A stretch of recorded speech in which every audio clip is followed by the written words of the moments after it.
शहर के दूसरे कोने में एक छोटी सी बस्ती में मुस्कान ने किराए पर एक कमरा ले लिया था। अपने पापा के गुजरने के बाद मुस्कान ने रोहन की पूरी जिम्मेदारी अपने कंधों पर ले ली थी। वो दिन में एक बेकरी में काम करती थी और रात को कपड़े सिलती थी। सुबह का वक्त था। मुस्कान किचन में चाय बना रही थी। उसने एक सादी सी सफेद कुर्ती पहनी हुई थी। चाय उबल रही थी और मुस्कान की नजरें दीवार पर टंगी अपने पापा की तस्वीर पर टिक गई, जिस पर फूलों की माला चढ़ी हुई थी। मुस्कान की आंखों से एक आंसू आया। दीदी, आप फिर रो रही हो? मुस्कान ने झटके से अपने आंसू पोंछे और मुड़कर मुस्कुराने की कोशिश की। नहीं तो, वो बस प्याज काट रही थी ना, इसीलिए आंख में पानी आ गया। तू जल्दी से तैयार हो जा, स्कूल के लिए लेट हो जाएगा। रोहन तैयार होने चला गया।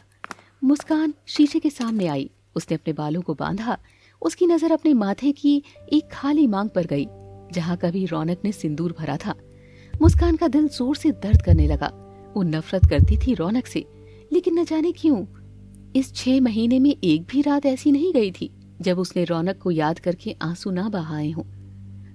क्यों रौनक, क्यों किया आपने ऐसा?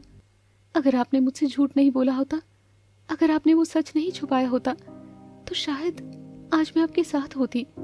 आपने मुझे इतना दर्द क्यों दिया कि मैं ना आपको माफ कर पा रही हूँ और ना ही आपको भूल पा रही हूँ।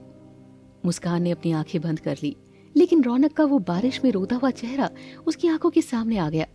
मुस्कान जमीन पर बैठ गई और अपने दोनों हाथों से मुंह छिपाकर सुबकने लगी। उसका दर्द उस समंदर की तरह था जिसका कोई किनारा नहीं था। रात के समय बेकरी से लौटते हुए मुस्कान को आज देर हो गई थी। सड़क पर सन्नाटा था। तभी मुस्कान को महसूस हुआ कि कोई उसका पीछा कर रहा है। उसने मुड़कर देखा। बस्ती के कुछ गुंडे, जो कई दिनों से मुस्कान पर बुरी नजर रखे हुए थे, उसके पीछे आ रहे थे। मुस्कान की धड़कनें तेज हो गई। उसने अपने कदम तेज कर दिए, लेकिन गुंडों ने दौड़कर उसे घेर लिया। अरे मुस्कान डार्लिंग, इतनी रात को अकेली कहाँ जा रही हो? तुम्हारा वो अमीर पति तो तुम्हें छोड़कर भाग गया ना। अब हम तुम्हारी हिफाजत करेंगे। मुस्कान घबराकर पीछे हटने लगी। दूर हटो मुझसे, वरना मैं पुलिस को बुला लूंगी। पुलिस को बुलाएगी? गुंडे ने मुस्कान का दुपट्टा खींचने की कोशिश की।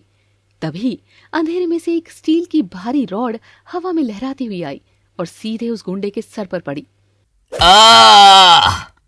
गुंडा खून से लथपथ होकर जमीन पर गिर पड़ा। मुस्कान डर के मारे पीछे दीवार से चिपक गई। उसने देखा अंधेरे से एक साया बाहर निकल रहा था। उसने एक काली हुडी पहनी हुई थी और उसका चेहरा हुड के अंदर छिपा हुआ था। वो हुडी वाला इंसान किसी खूंखार जानवर की तरह उन गुंडों पर टूट पड़ा। उसने बिना कोई आवाज किए, बिना कोई रहम दिखाए उन गुंडों की वो हालत की कि उनकी हड्डियां टूटने की आवाजें सड़क पर गूंजने लगी। सिर्फ 2 मिनट में सारे गुंडे जमीन पर तड़प रहे थे। मुस्कान खौफ से कांप रही थी। वो शख्स धीरे से मुस्कान की तरफ मुड़ा। उसकी हुडी थोड़ी सी पीछे खिसकी और स्ट्रीट लाइट की रोशनी उसके चेहरे पर पड़ी। मुस्कान की सांसें अटक गईं। वो आंखें, वो खूंखार लेकिन दर्द भरी आंखें। रौनक? रौनक के होंठ से खून बह रहा था क्योंकि गुंडे ने उसे मुक्का मार दिया था। रौनक ने एक पल के लिए मुस्कान को देखा। उसकी आंखों में बेतहाशा प्यार और दर्द था। लेकिन इससे पहले कि मुस्कान कुछ और बोलती, रौनक पीछे हटा और अंधेरे में दौड़कर गायब हो गया। रौनक, रुकिए रौनक! मुस्कान उसके पीछे दौड़ी, लेकिन सड़क खाली थी। मुस्कान वहीं सड़क के बीचों बीच घुटनों के बल बैठ गई और फूट फूट कर रोने लगी। क्यों कर रहे हैं आप ये सब? क्यों मेरी परछाई बनकर मेरे पीछे चल रहे हैं? चले जाइए मेरी जिंदगी से, मुझे अकेला छोड़ दीजिए। मुस्कान सड़क पर बरसती बारिश में रो रही थी और दूर एक गली के अंधेरे में खड़ा रौनक उसे देख रहा था, आंखों में आंसू लिए। अगले दिन यश सिंघानिया, वही राइवल बिजनेसमैन जिसकी पार्टी में रौनक ने हड्डी तोड़ी थी, अपने आलीशान ऑफिस में बैठा शराब पी रहा था। तभी उसका एक आदमी भागता हुआ अंदर आया। बॉस, खबर पक्की है। रौनक मल्होत्रा ने अपना सब कुछ छोड़ दिया है और वो अपनी बीवी मुस्कान से अलग रह रहा है। मुस्कान एक बस्ती में अकेली रहती है। सिर्फ उसके साथ उसका छोटा भाई है। यश के चेहरे पर एक शैतानी मुस्कान आ गई। उसने अपना ग्लास टेबल पर पटका। रौनक मल्होत्रा, उस दिन तूने भरी महफिल में यश सिंघानिया का हाथ मरोड़ा था ना? अपनी उस 2 कौड़ी की बीवी के लिए तूने मेरी इज्जत मिट्टी में मिलाई थी। अब देख मैं क्या करता हूं। यश अपनी जगह से उठा। मुझे वो लड़की मुस्कान किसी भी कीमत पर चाहिए। आज रात बस्ती पर हमला करो, उसका भाई मरे या जिए, मुझे कोई फर्क नहीं पड़ता। मुझे वो लड़की मेरे गेस्ट हाउस पर चाहिए। जब रौनक को पता चलेगा कि उसकी जान, उसकी मुस्कान यश सिंघानिया की कैद में है, तो वो खून के आंसू रोएगा। मैं उसकी जिंदगी नर्क बना दूंगा। मुस्कान काम से वापस लौटी। उसका दिमाग अभी भी कल रात की घटना में उलझा हुआ था। रौनक की वो खून से लथपथ हुडी और उसकी वो दर्द भरी आंखें मुस्कान के जहन से नहीं निकल रही थी। जैसे ही मुस्कान ने अपने कमरे का दरवाजा खोला, उसने देखा कि जमीन पर एक सफेद रंग का लिफाफा पड़ा है। उसने लिफाफा उठाया और उसे खोला। अंदर कुछ पैसे थे और एक छोटा सा कागज का टुकड़ा। कागज पर रौनक की जानी पहचानी हैंडराइटिंग में लिखा था, रोहन की स्कूल की फीस का आखिरी दिन कल है। मुझे पता है तुमने बेकरी के मालिक से एडवांस मांगा था, पर उसने नहीं दिया। ये पैसे रख लेना। ये किसी मल्होत्रा के नहीं, बल्कि एक ऐसे इंसान की मेहनत की कमाई है जो आज भी खुद को तुम्हारा गुनहगार मानता है। प्लीज रोहन की पढ़ाई को मत रुकने देना। तुम्हारा एक साया। मुस्कान के हाथों से वो कागज छूटकर गिर गया। उसकी सब्र का बांध अब टूट चुका था। वो इंसान जो कभी 500 करोड़ की डील को जूते की नोक पर रखा करता था, वो आज उसके भाई की 5,000 की फीस के लिए किसी फैक्ट्री में मजदूरी कर रहा था। मुस्कान दरवाजा खोलकर पागलों की तरह बाहर भागी। बाहर जोरों की बारिश शुरू हो चुकी थी। रौनक, सामने आइए, मुझे पता है आप यहीं हैं, रौनक। लेकिन कोई जवाब नहीं आया, सिर्फ बारिश की आवाज थी। क्यों सजा दे रहे हैं आप खुद को इतनी? मैं नफरत करना चाहती हूँ आपसे, लेकिन आप मुझे नफरत भी नहीं करने दे रहे। मैं थक गई हूँ रौनक, मैं बहुत थक गई हूँ। मुस्कान बारिश में भीग रही थी, लेकिन उसे नहीं पता था कि आज रात उसकी जिंदगी का सबसे बड़ा तूफान आने वाला था, जो शायद उसकी जान ही ले ले या फिर उसे हमेशा के लिए उसकी रौनक से मिला दे। मुस्कान सड़क के बीचों बीच घुटनों के बल बैठी रो रही थी। तेज बारिश उसकी कुर्ती को भिगो चुकी थी। वो पागलों की तरह रौनक को पुकार रही थी, लेकिन आसपास कोई नहीं था, या शायद कोई था। सड़क के किनारे एक पुरानी बंद दुकान के छज्जे के अंधेरे में रौनक खड़ा था। मुस्कान को इस तरह तड़पते देखकर उसका दिल सीने से बाहर आने को हो रहा था। उसने मुस्कान की तरफ एक कदम बढ़ाया भी, लेकिन तभी उसके कानों में मुस्कान के वो आखिरी शब्द गूंज गए, तुम एक मनहूस साया हो।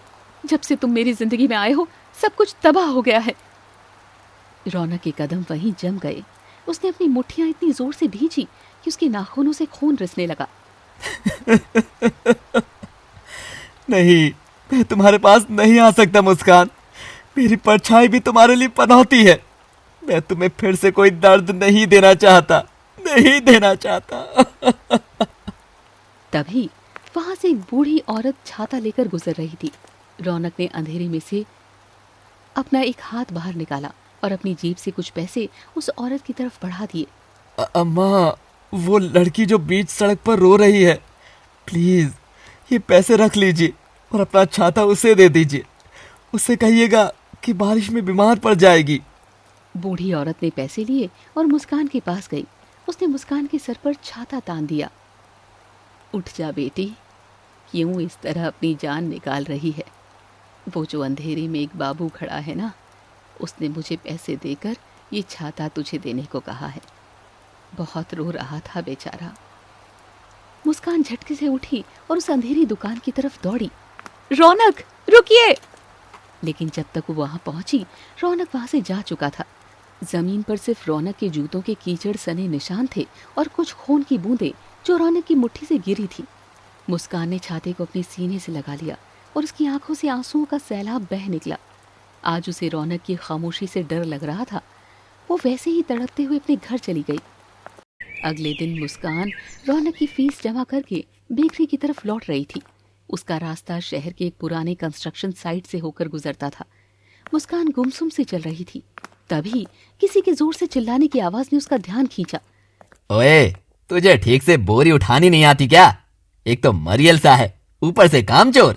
जल्दी चल, 50 सीमेंट की बोरियां आज ही ट्रक में चढ़ानी है, तब जाकर 500 रुपए की दिहाड़ी मिलेगी। मुस्कान की नजर उस मजदूर पर गई। उसने एक फटी हुई पुरानी शर्ट पहनी थी जो पसीने और सीमेंट के धूल से पूरी तरह सन चुकी थी। उसके कंधे पर 50 किलो सीमेंट की बोरी थी। उसकी गर्दन और कंधे छिल गए थे, जहां से हल्का हल्का खून रिस रहा था। मजदूर ने बोरी ट्रक पर रखी और पलटकर अपने माथे का पसीना पोंछा। जैसे उस मजदूर का चेहरा मुस्कान की तरफ घूमा, मुस्कान के पैरों तले जमीन खिसक गई। उसके हाथ से फीस की रसीद नीचे गिर गई। वो मजदूर कोई और नहीं, रौनक मल्होत्रा था, देश का सबसे बड़ा बिजनेस टाइकून, जो लाखों की रोलेक्स घड़ी पहनता था, जिसके एक इशारे पर शहर की सरकारें हिल जाती थी। वो आज 500 रुपए की दिहाड़ी के लिए 50 किलो की बोरियां ढो रहा था। वो एक पेड़ के पीछे छिप गई और अपने मुंह पर दोनों हाथ रखकर फूट फूट कर रोने लगी। कल रात लिफाफे में जो पैसे थे वो किसी बैंक अकाउंट के नहीं, बल्कि रौनक के इसी खून और पसीने की कमाई थे। रौनक ने कहा था कि उसने अपना सब कुछ छोड़ दिया है। उसने वाकई सब कुछ छोड़ दिया था। Like, comment, share and subscribe please.